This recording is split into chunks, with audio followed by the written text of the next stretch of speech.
Hello students. I am doctor S के सिंह और आज की क्लास में हम लोग डिस्कस करने जा रहे हैं हेट्रोपॉलीसेकेराइड्स। पिछली क्लास में हम लोगों ने होमोपॉलीसेकेराइड्स के बारे में देखा और हेट्रोपॉलीसेकेराइड जैसे कि नाम से ही पता चल रहा है, दे हैव टू और three different kinds of monosaccharides units. इसके अलावा ये polysaccharides other polymer biomolecules like lipid और प्रोटीन से मिलके डाइवर्स काइंड ऑफ हेट्रोपॉलीसेकेराइड्स मॉलिक्यूल का निर्माण करते हैं और जिनका बहुत ही डाइवर्स फंक्शन है हमारे बायोलॉजिकल सिस्टम में। जैसे कि we have heteropolysaccharide like D glucosamine and galactosamine for the blood group differentiation, gamma globulin antibody के लिए, heparin anticoagulant, hyaluronic acid which act as a lubricant and shock absorber. So उनकी इनकी production हमारे body में बहुत ही कम amount में होती है, around milligram per litre, but they are very important part of living organism. तो आज की क्लास में हम लोग डिफरेंट मॉलिक्यूल हेट्रोपॉलीसेकेराइड्स के बारे में जानेंगे और उनके रोल और स्ट्रक्चर के एनालाइज करेंगे। Before we proceed, let's have a discussion on difference between homopolysaccharides and heteropolysaccharides. जैसे कि पिछली क्लास में हम लोगों ने देखा था कि होमोपॉलीसेकेराइड्स हमारे वो केमिकल कंपाउंड्स होते हैं जो कि सिंगल टाइप ऑफ मोनोमर और उन्हीं के रिपीटिंग यूनिट से बनते हैं। तो उसमें single type of monosaccharides he involve होती है and that is why they have simple structure as compared to the heteropolysaccharides। तो यहाँ पे कुछ एग्जांपल मैंने दिखाए हुए हैं। यहाँ पे आप देखिए cellulose, starch, glycogen. So they have the single type of monomer glucose और यही ग्लूकोज आपस में रिपीट करके different different glycosidic bonds alpha and beta बना के इन type of different types of homopolysaccharides का निर्माण कर रहे हैं। जबकि हेट्रोपॉलीसेकेराइड्स के केस में हम लोग यहाँ देख रहे हैं दे कंटेन टू और more different kinds of monosaccharides. तो this is the one kind of monosaccharide and this one is the another kind of.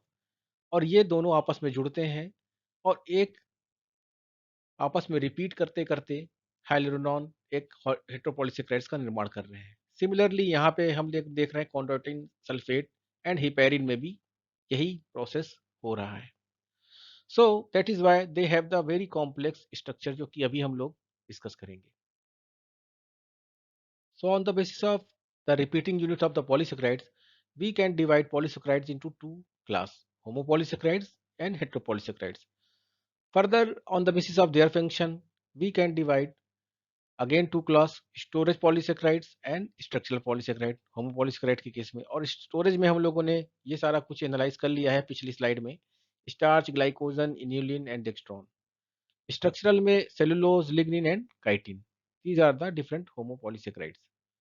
जबकि हेट्रोपॉलीसेकेराइड्स के केस में हम लोग देखेंगे तो we have non nitrogen molecules and nitrogen molecules. Non nitrogen molecules के case में agar, gums, hemicellulose and pectins. जबकि नाइट्रोजन मॉलिक्यूल्स में हम लोग देखेंगे glycosamine, glycans and intercellular cells. इस इंटरसेलुलर सेल्स में ये पाए जाते हैं। आने वाली स्लाइड्स में हम लोग इसके बारे में डिस्कस करेंगे। So now we will discuss about heteropolysaccharides. As we have already mentioned that हेट्रोपॉलीसेकेराइड दो और दो से ज़्यादा different kinds of monomeric unit से मिलकर बने हुए होते हैं। बेसिकली इनका फंक्शन होता है एक्स्ट्रा सेलुलर सपोर्ट। तो एक्स्ट्रा सेलुलर सपोर्ट मीन्स जैसे बैक्टीरियल सेल एनवेलोप के केस में दे हैव मेड विद पेप्टाइडो ग्लाइकॉन, है ना। और इसके अलावा मैट्रिक्स में भी हमको ये हेट्रोपॉलीसेकेराइड्स पाए जाते हैं जहाँ ये एज ए लुब्रिकेंट का काम करते हैं and it provide the flexibility to the cartilage and tendon. जैसे कि यहाँ पे आप एक एग्जांपल देख पा रहे हो हाइलोयूरोनिक एसिड का। इसके अलावा कुछ हेट्रोपॉलीसेकेराइड्स क्या करते हैं, वो प्रोटीन के साथ बाइंड करके another different diverse kind of heteropolysaccharides का निर्माण करते हैं which have their different kinds of function, okay, not only for the this shape and support but also in the case of immune response। Now we will discuss about different heteropolysaccharides। सबसे पहले we will discuss about matrix polysaccharides। The matrix polysaccharides are the polysaccharides which are traditionally grouped into two families in the case of plant, pectin and hemicellulose। तो ये matrix polysaccharides कहाँ पाए जाते हैं, generally cell wall में plant के। and these are the materials which are synthesized into the Golgi complex.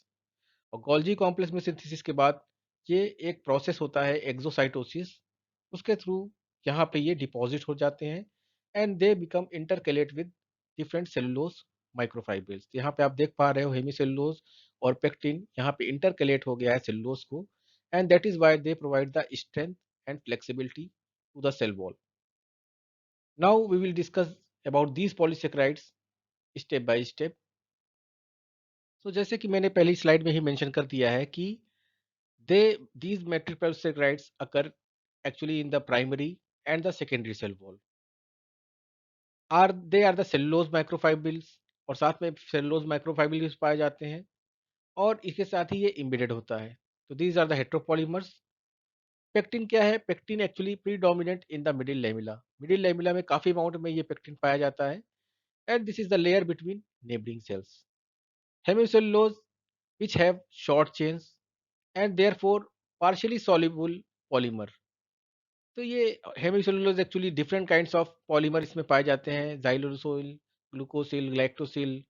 These are the different polymer residues जो कि हेमिसेलुलोज में पाए जाते हैं और जो इसमें डोमिनेट करता है उसी के बेसिस पे हम लोग इसको डिफाइन करते हैं। Depending on the dominant sugar is to be spoken of xylans, galactans या फिर arabino lactans. Pectin is a acidic heteropolysaccharides जो कि आपको मिलेगा टेरेस्ट्रियल प्लांट्स में, उसकी सेल वॉल के अंदर middle lamella and primary cell wall के बीच में। तो this is the middle lamella and this is the plasma membrane और यहाँ पे आपको पेक्टिन मिलेगा। यहाँ पे आप इसको देख पा रहे हो पेक्टिन। तो actually it's A fibre which is found in the young plants actually. और जो राइपिंग फ्रूट होते हैं वहाँ पे ये ज़्यादा अमाउंट में पाया जाता है like guava, apples and pears. और इसका फंक्शन क्या है? जैसे कि ये बीच में पाया जाता है तो it keeps the walls of the adjacent sales joint together. तो ज्वाइनिंग का एक ग्लू की तरह ये काम करता है। अगर इसको केमिस्ट्री हम लोग देखें तो it's a polysaccharides of alpha D galacturonic acid. और जैसे कि मैंने पहले बताया ये एसिडिक है because it has free carboxyl groups, either they are partly और completely esterified with methyl alcohol or sometimes it's also combined with calcium and magnesium. So chemically we can say that they are polygalactouronides। तो मैं यहाँ पे आपको बता रहा हूँ कि अल्फा डी गैलेक्टोयूरोनिक एसिड यहाँ पे मोनोसेक्राइड्स है ना, और कोई अदर आपको यहाँ पे मोनोसेक्राइड्स यूनिट नहीं दिख रही है, but they have different degrees of galacturonic acid. Actually this galacturonic acid it's could be methylated और आर्बिनोज रेजिड्यूज भी इसमें पाए जाते हैं। तो इन्हीं से साथ मिलकर that is why it's it is placed under the heteropolysaccharides. अगर हम लोग पेक्टिन का बायोलॉजिकल एंड कमर्शियल इंपॉर्टेंस देखें तो प्लांट के केस में it provides stability and solidity, जबकि humans and animal could not easily digest the pectin because it's a heteropolysaccharides. Property अगर देखते हैं तो it is water soluble fibre, that is why it is used in the emulsifier, stabiliser और gelling agent के रूप में। Commercially source क्या है इसके? Citrus and apple fruit. Citrus pectin actually it's digestible by the humans. और बहुत important property एक और है पेक्टिन की, actually its ability to their solution to gelate, that is why its use in jellies. हम लोगों ने देखा होगा gelatin which is a animal source of the polymer. Gelatin is a protein which is typically obtained from the collagen of beef bones. So it's a animal origin. लेकिन pectin क्या है? Pectin भी also a gelling agent. So it's a actually alternate to the gelatin. तो इसको कई जगह sugar के साथ मिक्स करके हम लोग जेली टॉफीज भी बना रहे हैं। Apple protein pectin is a prebiotic which could promote the gut health by feeding beneficial bacteria in your digestive tract. So it's a prebiotic compounds also. यहाँ पे आप इसको देख पा रहे हो, this is the apple pectin. Now we will discuss about hemicelluloses. Hemicelluloses are also a matrix polysaccharides and actually they are constituent of the plant cell wall और around इसका अगर हम लोग परसेंटेज देखें तो it will be around 20 to 30% of the dry weight of the wood. और hemicelluloses are different from the cellulose and they don't have the same building blocks also. क्या difference है अभी हम आने वाली स्लाइड में देखेंगे इसके बारे में भी। तो they are also heteropolymers which contains different kinds of monosaccharides. They could be pentoses like xylans or alternating unit of mannose and glucose, galactose or uronic acid. और ये hemicelluloses are joined together with the help of beta 1,4 linkages. इनकी synthesis actually Golgi एप्रेटस में होती है जो कि मैंने पहले बताया था, under the influence of glycosyl ट्रांसफेरेजेस। और फिर ये यहाँ पे ट्रांसफर हो जाते हैं। और जनरली हम लोग देखते हैं unrefined cereals, some fruits and vegetables में भी ये काफ़ी अमाउंट में पाया जाता है। लेकिन इनके परसेंटेजेस जो इसके मोनोमर्स हैं वो डिफरेंट होते हैं। तो सॉफ्ट वुड या हार्ड वुड में इनका कंपोजिशन डिफरेंट हो सकता है। पेंटोजेस और इसका composition soft wood and hard would में डिफरेंट डिफरेंट पाया जा सकता है। अगर हम इसकी प्रॉपर्टी देखें, they could absorb water and they could be partially digestible, so they function as a storage and supporting substance in plants. अब हम लोग डिस्कस करेंगे ज़ाइलाइन के बारे में, which is a major component of hemicellulose and actually it's a third most abundant biopolymers on the planet. और अगर हम लोग सेल वॉल के केस में देखें तो it is most abundant after cellulose, और ये काफ़ी ज़्यादा अमाउंट में पाया जाता है। तो यहाँ पे इसका अमाउंट हम लिखे थे, it will be around 20 to 30% of the cell dry mass. अगर हम लोग इसकी केमिस्ट्री देखें तो it's actually a linear homopolymer of D-xylose which linked with the beta 1,4 linkages. इसके अलावा ये also it is also found some of the chains of 4-O-methyl glucouronic acid and arbanose. तो यहाँ पे आप इसको स्ट्रक्चर देख पा रहे हो जाइलैन का, this is the structure of the xylan. और अगर हम इसको सेलुलोज के स्ट्रक्चर से कंपेयर करें तो कुछ चीजें हमें पता चलती हैं कि in the actually it's A derivative of cellulose. कैसे? क्योंकि सेलुलोज का CH2OH ग्रुप जो है that is replace with the hydrogen atom. लेकिन यहाँ पे नंबर ऑफ यूनिट्स काफी ज्यादा कम होती है as compare to cellulose, it will be around 30 to 100 only. अगर हम लोग इसकी डिग्रेडेशन की बात करें तो it is more rapidly degraded as compare to cellulose. तो यहाँ पे आप एक एंजाइम देख पा रहे हो जाइलिनेज, वो निकलता है यहाँ पे सेलुलोज डिग्रेडिंग बैक्टीरिया स्पार्टिको क्रिप्टोफेगा से। तो ये क्या करता है, इसको जाइलोज में इसके मोनोमर्स में ब्रेक डाउन कर देता है। तो it is easily degradable than cellulose, so that is why it's excellent substrate for cultivation of mushroom. Now we will discuss the difference between cellulose and hemicellulose. तो cellulose क्या है? It's a inert carbohydrate which makes major constituent of the plant cell wall. बहुत ज़्यादा percentage में होता है as compared to hemicellulose. जबकि hemicellulose are the simple structure than celluloses. Cellulose का जो स्ट्रक्चर है that is long chain polymer, और इसका स्ट्रक्चर कैसे, cross linked polymer of the plant cell wall. ये क्रॉसिंग में लगा रहता है और ये लीनियर पोजीशन में एक के साथ एक पैरेलली अटैच्ड होते हैं। It is made up of beta glucose, जबकि ये ग्रुप ऑफ मोनोमर से मिलकर बना है। Hemicellulose, xylose, galactose, mannose, rhamnose and arabinose, ये सारे ही अलग अलग प्रोपोर्शन में पाए जाते हैं। डिफरेंट डिफरेंट स्पीशीज में डिफरेंट डिफरेंट प्रोपोर्शन में ये मोनोमर्स अवेलेबल होते हैं। It's a crystalline, cellulose is a crystalline and strong polymer, जबकि ये एमॉर्फस पॉलीमर है एंड इसकी स्ट्रेंथ भी कम है। Cellulose is the main structural element of the primary cell wall of the plants, जबकि hemicellulose are present along with the cellulose, तो it's a actually support the cellulose. अगर हम इसकी हाइड्रोलिसिस करते हैं तो हाइड्रोलिसिस में cellulases are resistant to hydrolysis because of the present of beta 1,4 glycosidic linkage, जबकि इट इज आल्सो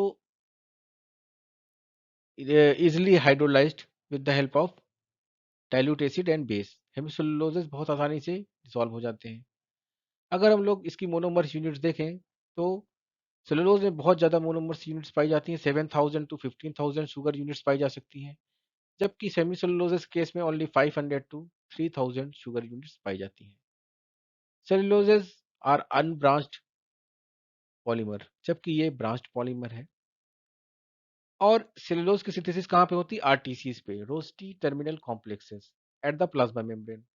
जबकि इसकी सिंथेसिस के लिए we have a Golgi apparatus. तो गोल्जी एपरेटस में ये सिक्रीट होता है and with the help of exocytosis process ये मिडिल लेमिला में पहुंच जाता है। सेलुलोज क्या है? Digest it is only digestible by the ruminants. जबकि हेमिसेलुलोज को दोनों ही डाइजेस्ट कर सकते हैं, ह्यूमन भी और रूमिनेंट्स भी। और सेलुलोज का यूज कहाँ कहाँ है? Paper, textiles, pharmaceutical and explosives में। जबकि हेमिसेलुलोज को कहाँ यूज किया जाता है? पेपर में, परफ्यूरल एंड इथेनॉल प्रोडक्शन में। Now we will discuss about next point, matrix polysaccharide in the case of animal and bacteria. ये मैट्रिक्स पॉलीसेकेराइड्स प्लांट में नहीं पाए जाते हैं बट एनिमल में बहुत इंपॉर्टेंट रोल प्ले करते हैं। यहाँ पे आप देख पा रहे हो, this is the plasma membrane और इसके बाहर वाले साइड में कोलेजन फाइबर्स होते हैं, फाइब्रोनेक्टिन होते हैं और वहीं पे ये पॉलीसेकेराइड्स पाए जाते हैं जहाँ ये प्रोटीन और डिफरेंट लिपिड के साथ बाइंड करके डिफरेंट फंक्शन करते हैं। मल्टी सेलुलर ऑर्गेनिज्म की एक कैरेक्टरिस्टिक होती हैं डिफरेंट डिफरेंट सेल्स। उन्हीं से मिलके हम लोग टिश्यू बनाते हैं और यही टिश्यू हमारा फंक्शन करते हैं। तो जब भी दो सेल्स आपस में जुड़ती हैं, दो या तीन या चार सेल्स जो भी टिश्यूज में हुए हैं, तो क्या होता है उनके बीच में एक एक्स्ट्रा सेलुलर स्पेस बन जाता है और ये इस स्पेस में भरा होता है आपका extra cellular matrix which contains metabolites, ions, proteins and different kinds of substance which helps their cellular function. For example, these are the pathway for the diffusion of nutrients and oxygen to the individual cells. यहाँ पे इस figure में आपको दिखेगा, this is the epithelial cell and this is the connective tissue और इसी के बीच में जो है आपका पड़ रहा है matrix. This is the matrix which contains different gelatinous heteropolysaccharides and fibrous proteins. What are these heteropolysaccharides? Heteropolysaccharides को हम लोग ग्लाइकोसामीन ग्लाइकॉन्स भी बोलते हैं which is a linear polysaccharide family जो कि बनी होती है किससे? डाइसेकेराइड यूनिट से। रिपीटिंग डाइसेकेराइड यूनिट इसमें पाए जाते हैं और not only this repeating disaccharide units but also derivatives of sugar जैसे कि amino sugar, uronic sugars. Collectively इसको हम लोग बोलते हैं mucopolysaccharides. So it is unique to the animal and bacteria. Plants में ये म्यूकोपॉलीसेकेराइड्स नहीं पाए जाते हैं और एनिमल में ये काफ़ी इंपॉर्टेंट रोल प्ले करते हैं डिफरेंट फंक्शंस में। आने वाली स्लाइड में हम लोग डिफरेंट काइंड्स ऑफ म्यूकोपॉलीसेकेराइड्स को डिस्कस करेंगे और यही mucopolysaccharides could also combined with the different proteins and form mucoproteins या फिर प्रोटियोग्लाइकॉन्स। यहाँ पे कुछ पिक्चर्स दी हुई हैं। तो this is the intercellular part of the cell, ये इनसाइड द सेल और ये एक्स्ट्रा सेलुलर फ्लूइड है और इसी एक्स्ट्रा सेलुलर फ्लूइड में आपका ये म्यूकोपॉलीसेकेराइड्स विद प्रोटीन्स फिल होता है और ये क्या हेल्प कर रहा है आपको? यहाँ पे दिख रहा है आपको न्यूट्रिएंट एक्सचेंज में और डिफरेंट सेल के फंक्शन करने में ये हेल्प कर रहा है। एंड यहाँ पे इस वाली पिक्चर में अगर आप देखो तो this is the collagen fibres और दीज आर द प्रोटियोग्लाइकॉन्स और इस प्रोटियोग्लाइकॉन्स में अराउंड 95% कार्बोहाइड्रेट होता है, ओनली 5% प्रोटीन होता है। So these mucopolysaccharides are essential part of tissue structure. यहाँ पे आप एक हिस्टोलॉजी देख रहे हैं टिश्यू की, this are the various cells और यहाँ पे इस वाले पोर्शंस पे दो सेल्स के बीच में आपको एक्स्ट्रा सेलुलर स्पेस मिलेगा जहाँ पे ये फ्लूइड भरा होता है and they have the ability to bind large amount of water and that is why it form gel like matrix और इसीलिए ये बॉडी का ग्राउंड सब्सटेंस फॉर्म करते हैं, basis of bodies ground substance. और चूंकि ये निगेटिवली चार्ज है तो ये आयंस, डिफरेंट आयंस से भी, इलेक्ट्रोलाइट से भी बाइंड कर सकते हैं। फॉर एग्जांपल बोन के केस में हम लोग देखते हैं कि ग्लाइकोसामाइन ग्लाइकॉन्स attract and tightly bind with cations like calcium and they can also take up sodium and potassium. So overall we can say that GAGs could stabilize and support the cellular and fibrous components of the tissue and help to maintain water and salt balance of the body. We'll discuss about different mucopolysaccharides, its structure और इसका biological functions हमारे physiological role में। तो यहाँ पे देख पा रहे हैं हम लोग, they are the heteroglycans which are made up of repeating units of simple sugar and its derivatives. ये हमारे थ्रू आउट द बॉडी पाया जाता है as a gelatinous mixture between extracellular space, जहाँ पे ये लुब्रिकेंट की तरह या फिर सीमेंटिंग सब्सटेंस की तरह काम करता है। It could also provide structural support in the case of connective tissue, और चूंकि ये एक्स्ट्रासेलुलर स्पेस में पाया जाता है इन बिटवीन द सेल्स, तो it also play a very crucial role for the cell signalling process during the cell growth और proliferation. They could also act as a anticoagulative agents, and that is why they play a very important role during the wound repairing. Structurally अगर हम लोग देखें तो all mucopolysaccharides have are disaccharide units, जिसमें से एक unit क्या होगी, यूरोनिक एसिड या फिर न्यूट्रल शुगर, जबकि other unit always it will be the N acetyl glucosamine या फिर एन एसिटल ग्लैक्टोसामिन। और ये दोनों यूनिट आपस में जुड़ी कैसे हैं, 1,3 लिंकेजेस से। Furthermore, these disaccharide residues could also be polymerized by 1,4 linkages और बनाती है ये linear macromolecule. Sometimes it could also have sulfate and carboxyl groups, तो जो कि इसको एसिडिक कैरेक्टर प्रोवाइड करती हैं, हम लोग अभी आने वाले एग्जांपल्स में देखेंगे। Now we will discuss some of the structure of mucopolysaccharides. ये इसका यहाँ पे जनरल फार्मूला दे रखा है, one unit will always B uronic acid या फिर न्यूट्रल शुगर, जबकि अदर यूनिट्स क्या होगी, एन एसिटल ग्लूकोसामिन या फिर एन एसिटल गैलेक्टोसामिन। और इसी जनरल फार्मूला के बेस पे हम लोग कुछ एग्जांपल्स यहाँ पे डिस्कस करेंगे। पहला एग्जांपल यहाँ पे देखिए, हाई लेव यूरोनिक एसिड। तो इसमें क्या है, this is the glucuronic acid, one unit is the neutral sugar, another unit is the N acetyl glucosamine. Chondroitin sulphate, इसके केस में देखेंगे तो this is a glucuronic acid, जबकि this is the N acetyl galactosamine. और ये आपस में कैसे जुड़े हैं, बीटा 1,3 एंड बीटा 1,4 से, दोनों ही सेम लिंकेजेस से जुड़े हुए हैं। अब यहाँ पे एक इंपॉर्टेंट चीज आप देखिए, यहाँ पे सल्फेट ग्रुप ऐड हो गया है। यही सल्फेट अदर केराटिन सल्फेट में और ज्यादा इंक्रीज हो जा रहा है, जबकि यहाँ पे इसी द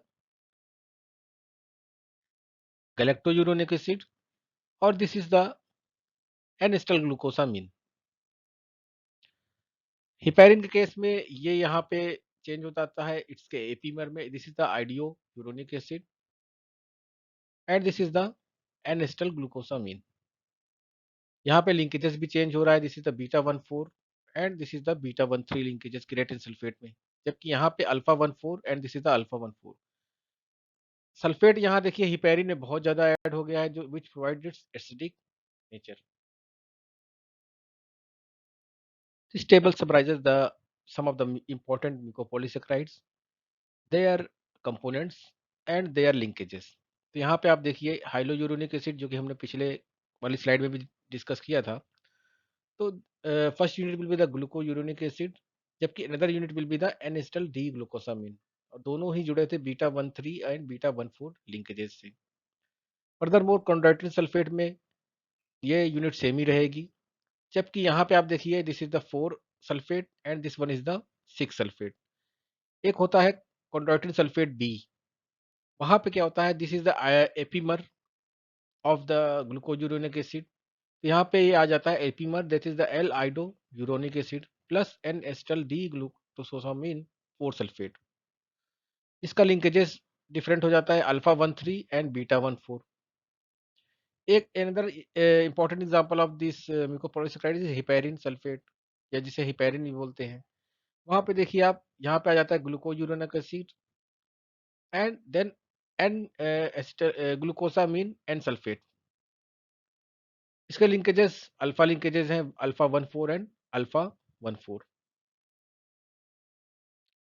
तो some of the points we can conclude on the basis of previous slide, mucopolysaccharide में जब भी दो यूनिट मिलेगी आपको डाइसैकेराइड यूनिट्स, उसमें एक unit will be always be either N acetyl glucosamine होगा या फिर एन एसिटल गैलेक्टोसामीन होगा। यहाँ पे आप देखिए इस यूनिट को, ये यूनिट जो है चेंज हो रही है। यहाँ पे एन एसिटल गैलेक्टोसामीन मिल रहा है आपको, और यहाँ पे some of the most of the cases it will be the N acetyl glucosamine, जबकि other monosaccharide will always be the uronic acid generally, या फिर होगा 5 epimer L iduronic acid in the case of chondroitin sulphate B. Some glycosaminoglycans contain sulphate group, तो sulphate group भी पाया जाता है। यहाँ पे आप देख पा रहे हो, they also some of the mucopolysaccharides have sulfate group, that is why they have very high density of the negative charge, और वो सोल्यूशन में जब इसको डिसॉल्व करते हैं तो it looks like a rod like structure. और ये सल्फेटेड ग्लाइकोसामिन ग्लाइकॉन्स गैग्स जिसे हम लोग बोलते हैं शॉर्ट में, could also attach to the extracellular proteins and made proteoglycans और could perform different functions। तो यहाँ पे आप देख पा रहे हो सम of the important mucopolysaccharides. हाइलोयूरोनिक acid का क्या फंक्शन है, लुब्रिकेंट की तरह काम करता है ये। Chondroitin sulphate maintain structure and tissues. Heparin act as a anticoagulant. Dermatan sulphate जिसे हम कॉन्ड्राइटिन सल्फेट बी भी बोलते हैं, यहाँ पे आप देखिए it maintains the shapes of tissues. Keratin sulphate it keeps cornea transparent. तो यहाँ पे आप देख पा रहे हो डिफरेंट डिफरेंट फंक्शन है इन सारे म्यूकोपॉलीसेक्राइड्स के, डिफरेंट डिफरेंट रोल हैं बॉडी में हमारे। अब इनको हम लोग वन बाय वन डिस्कस करेंगे। So first one we are going to discuss hyaluronic acid. This is the sugar which is naturally produced by our body, और सबसे ज़्यादा अमाउंट इसका कहाँ पर पाया जाता है, हमारी स्किन में, कनेक्टिव टिश्यूज और आइज में। और इसका मेन फंक्शन क्या है, it keeps retain water inside the tissue, जिससे कि टिश्यू लुब्रिकेटेड रहे और मॉइस्ट रहे। इसके अलावा भी इसका कई फंक्शन है जो हम देखेंगे आने वाली स्लाइड्स में। सो hyaluronic acid is the most abundant mucopolysaccharides, and generally it's occur in the higher animals like lubricant in the synovial fluid of the joints। Umbilical cord में पाया जाता है। वर्टिब्रेट आई में विट्रस ह्यूमर की तरह पाया जाता है। It is also occur naturally in the skin. अगर हम लोग इसकी वाटर होल्डिंग कैपेसिटी देखें तो it could hold 1000 times its own wait in water. So that is much like collagen and elastin, but with age it decreases its amount, क्योंकि जैसे जैसे as बढ़ती है अंडर द सन रेज और ये different factors के कारण इसका प्रोडक्शन डिक्रीज होने लगता है। अगर हम लोग इसकी केमिस्ट्री देखें तो single hyaluronan molecule contains around 50,000 repeats of a disaccharide unit. 50,000 repeats of किस यूनिट की, इनकी, इसकी। यहाँ पे आप देख पा रहे हो, this is the disaccharide unit, glucuronic acid और N acetyl glucosamine with the help of beta 1,4 and beta 1,3 linkages। और hyaluronic acid जैसे कि नाम से ही पता चल रहा है, it's acidic substance because the carboxyl groups are largely ionised at cellular pH. यहाँ पे आप कार्बोक्सिल ग्रुप देख पा रहे हो, that is the ionise at the cellular pH, so that is why it's a acidic compound. अगर हम लोग हाइलोरोनिक एसिड की हाइड्रोलिसिस करें तो we will get equimolar concentration of D glucuronic acid, D glucosamine and acetic acid. इसके अलावा एक enzyme होता है जो कि काफ़ी हायर ऑर्गेनिज्म में पाया जाता है, हाइलोयूरोनिडेज। ये enzyme it could cause more damage because it could depolymerise the hyaluronic acid और उसके बहुत छोटे छोटे स्मॉलर फ्रेगमेंट्स बनाता है। तो जब ये एंजाइम कहाँ पाया जाता है, यहाँ पे आप देख पा रहे हो, इट कुड ऑल्सो कर in the snake and insect venom.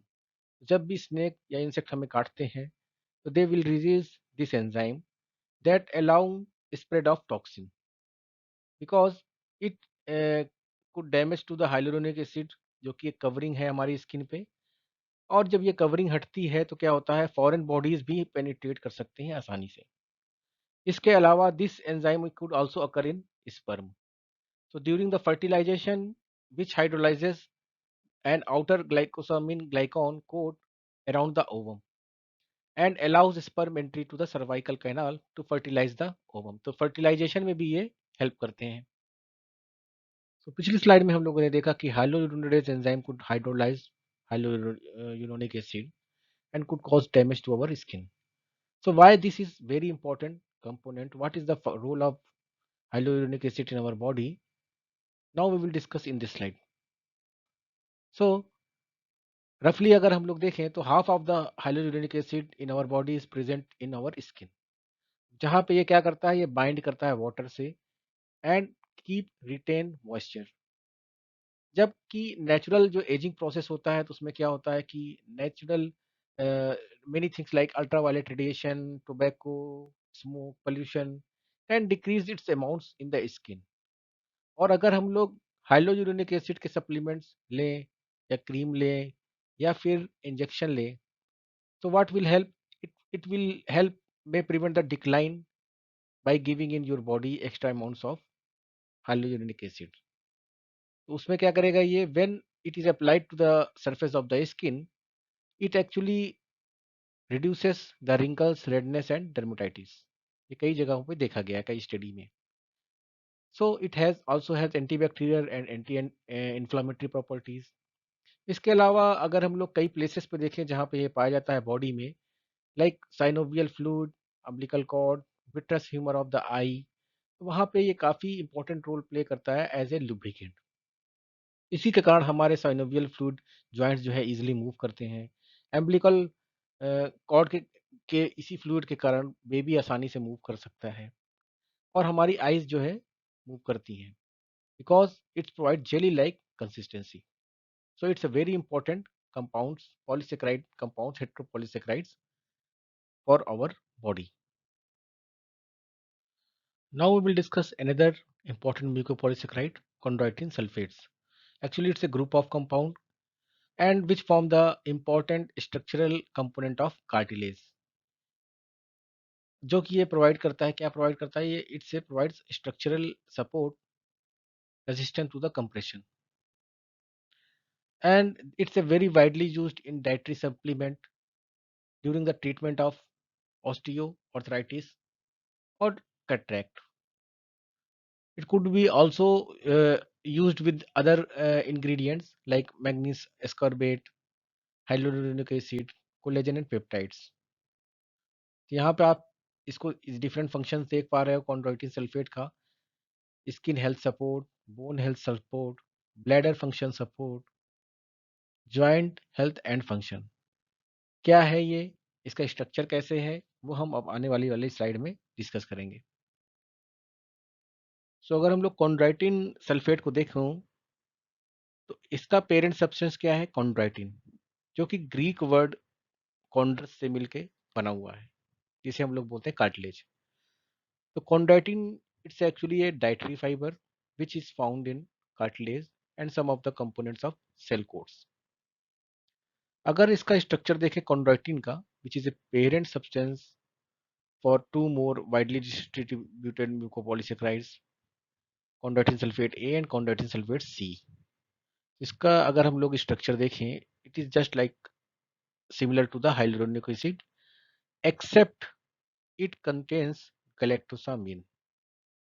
तो यहाँ पे आप देख पा रहे हो, this is the structure of hyaluronic acid, this is a glucuronic acid and another unit N acetyl glucosamine, जो कि हमने पिछले स्लाइड्स में देखा था।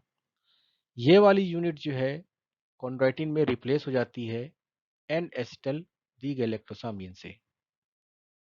और ये सारी जो डाइसेक्राइड्स हैं आपस में कैसे जुड़ती हैं, with the help of beta 1,4 linkages. So as you can see, और यहीं पे क्या होता है, जब इसको sulphate A and sulphate C बनाना होता है तो या इस वाली पोजीशंस पे यहाँ पे सल्फेट ग्रुप ऐड होते हैं, जो कि हम अभी नेक्स्ट स्लाइड में देखेंगे। जब हम इसको हाइड्रोलाइज करते हैं तो it again produce equimolar of D glucuronic acid and D galactosamine and acetic acid.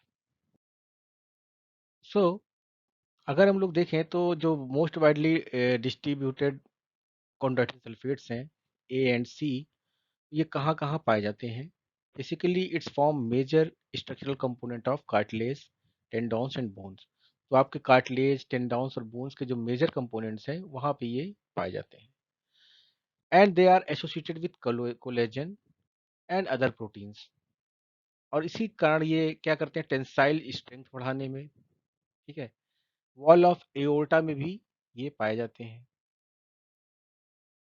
They are also used as a for treatment of osteoarthritis, cataracts, in the combination of different salts like magnesium ascorbate, hyaluronic acid, collagen peptides. तो different combinations में इसको हम लोग treatment के लिए भी इस कॉन्ड्राइटिन sulphates को यूज किया जाता है.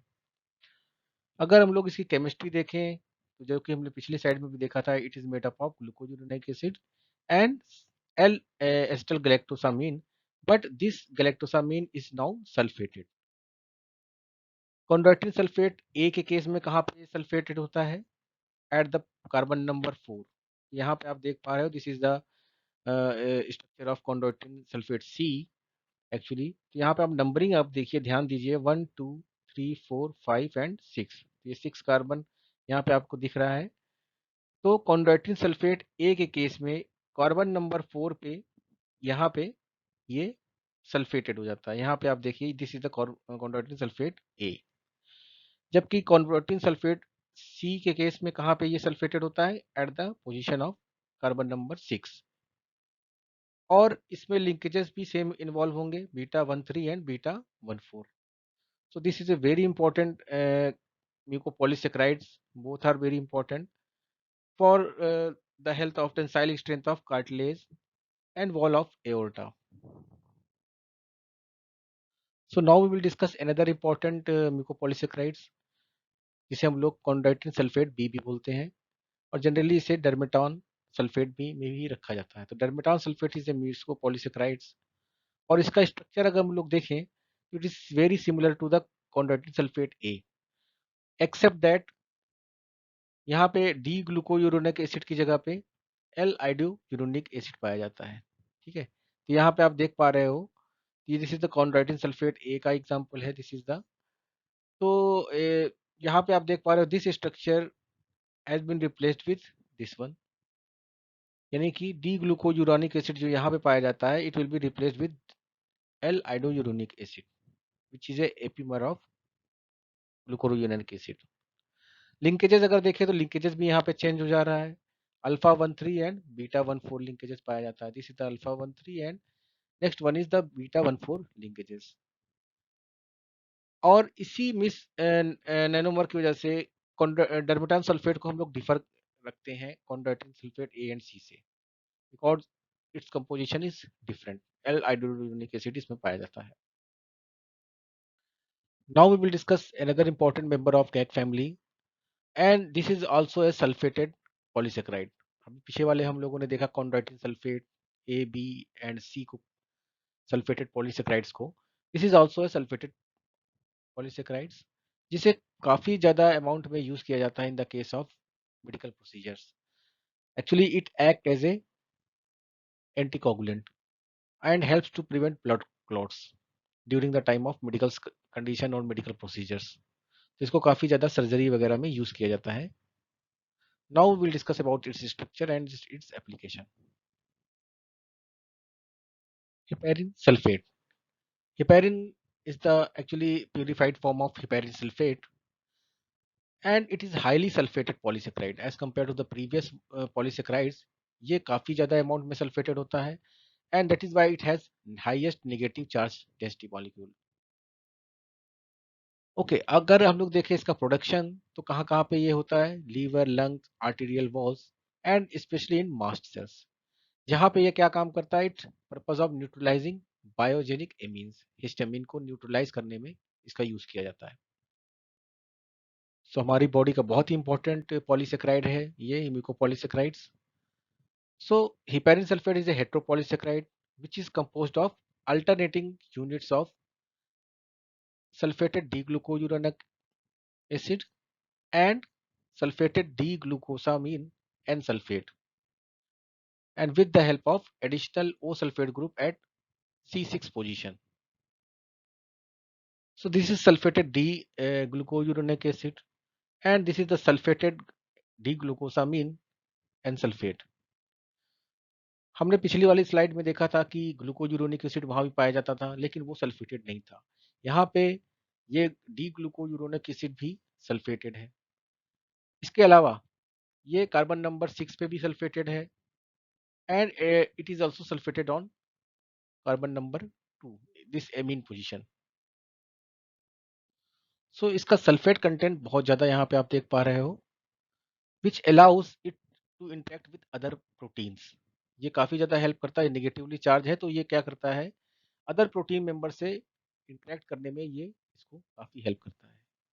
So it also helps to work with some of the growth factor and ECM component in serum. So अगर हम लोग हिपेरिन सल्फेट का एप्लीकेशंस देखें, सो हिपेरिन सल्फेट से ही फ्रैक्शनेट होकर बनता है हिपेरिन। हिपेरिन को भी यूज किया जाता है थेरेपेटिक एजेंट के रूप में during the process of medical emergency surgery, जहाँ पे ये क्या करता है, it bind with the plasma proteins and prevent the formation of blood clots. तो अगर हम लोग इसकी मैकेनिज्म देखें कैसे ये ब्लड क्लॉट को प्रिवेंट करता है, तो ये कैस्केड इफेक्ट जो ब्लड क्लॉटिंग का चेन ऑफ रिएक्शंस चलती है, उसमें ये इनएक्टिवेट कर देता है थ्रोम्बिन एंड एक्टिवेटेड फैक्टर 10 को through anti thrombin dependent mechanism. यहाँ पे आप देख पा रहे हो इस मैकेनिज्म को, तो वहां पे ये बाइंड करके उस कैस्केड को ब्रेक कर देता है, जिसके कारण कि ब्लड क्लॉट नहीं हो पाता है। इसके अलावा ये it binds with the cells and regulates the development and formation of blood vessels. इसका एक बहुत इंपॉर्टेंट रोल है इम्यून सिस्टम में, जहाँ पे it could also bind with the virus and bacteria and decrease its virulence. अगर हम लोग देखें मास्ट सेल जो कि क्या है, इससे फर्स्ट लाइन ऑफ डिफेंस की सेल है ये, तो उसमें ये काफ़ी ज़्यादा अमाउंट में हिस्टामिन एंड हिपेरिन पाया जाता है, and these mast cell are located in the boundaries between the tissues and the external environment. For example, कहाँ कहाँ पे लोकेट होती है mast cells, mucosal surface of the gut and lungs, skin में around the blood vessels. तो यहाँ पे ये सेल्स पाई जाती हैं जिसके अंदर काफ़ी अमाउंट में हिपेरिन होता है, और वो क्या करता है, वायरस एंड बैक्टीरिया से लड़ने में हेल्प करता है। So it's a very important mucopolysaccharides. Now we will discuss another important mucopolysaccharides, keratosulfate. Keratosulfate it's also a sulfated glycosamine glycans families के है ये। These are the structural carbohydrate, लेकिन इसमें यूरोनिक एसिड नहीं पाया जाता है। This is the important thing. It doesn't have uronic acid. In place of uronic acid, it contains D-galactose. यहाँ पे आप स्ट्रक्चर देख पा रहे हो इसका, this is the D-galactose. Other repeating unit में it has sulphated N acetyl glucosamine residues, जो कि second acetylated amino sugar component at the carbon number 6 esterified हो जाता है वहां पे बाय ये sulphate group.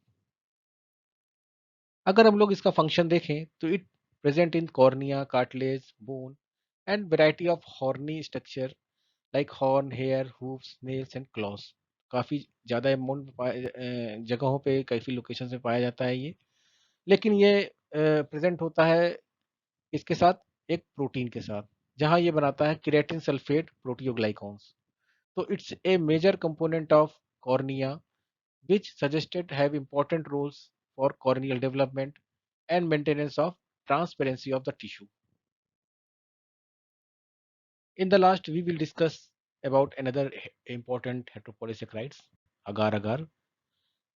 So this is a gelatinous polysaccharides which is not present in animal.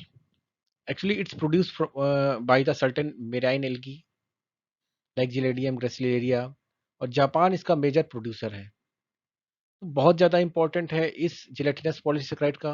हम लोग अपनी डेली इसको अपनी लैब में यूज़ किया जाता है माइक्रोबायोलॉजिकल प्रोसीजर्स में, because at lower temperature it solidify, it form highly viscous gels, different porosity के आप जेल्स बना सकते हो।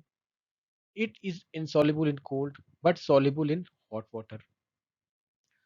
और इसका अगर लोग केमिस्ट्री देखें तो it is made up of D and L galactose, दोनों ही गैलेक्टोज हैं, लेकिन डी और एल गैलेक्टोज रिपीटिंग यूनिट से ये मिलके बना होता है with the help of 1,3 bonds. और इसमें सम अमाउंट में सल्फ्यूरिक एसिड भी पाया जाता है। जब इसकी हाइड्रोलिसिस हम लोग करते हैं तो हमें मिलता है क्या, D and L galactose in a ratio of 9:1। So अगर इसका एप्लीकेशन देखें तो it's a very common compound in the lab, actually in the molecular biology lab and microbiology lab. So वहाँ पे हम लोग इसको सेपरेशन ऑफ डीएनए इलेक्ट्रोफोरेसिस में यूज़ करते हैं। आने वाली क्लासेस में आप लोग इसके बारे में पढ़ेंगे। And it is extensively in the biological laboratories as the base material for the preparation of cultures. Different culture media जो बनाए जाते हैं उसके बेस मटेरियल के रूप में इसको यूज़ किया जाता है for the bacteria and fungi. Medicine में भी इसका यूज़ होता है, कॉस्मेटिक में, इमल्सिफायर, फूड फूड इंडस्ट्री में डिफरेंट सोल्यूशन को मिलाने में इमल्सिफायर की तरह डेयरी प्रोडक्ट्स में इसका यूज़ किया जाता है, लेदर इंडस्ट्री में यूज़ होता है, फूड स्टफ्स में great value in preparation of food stuffs, and largely it is also used as a solidifying agent in desserts. It also act as a laxative, तो हम लोग इसको कॉन्स्टिपेशन के case में भी यूज कर सकते हैं। So these are the different application of agar agar, and this is a very important heteropolysaccharides and very important applications. So हम लोगों ने different heteropolysaccharides के बारे में देखा, और आप लोग प्लीज ये सारे हेट्रोपॉलीसेक्राइड्स एंड पूरे कार्बोहाइड्रेट्स के नोट्स प्रिपेयर करिए और उसको समझने की कोशिश करिए। अगर आपको ये वीडियो पसंद आए तो जल्दी से लाइक कीजिए, सब्सक्राइब कीजिए और बेल आइकन दबाना मत भूलिएगा।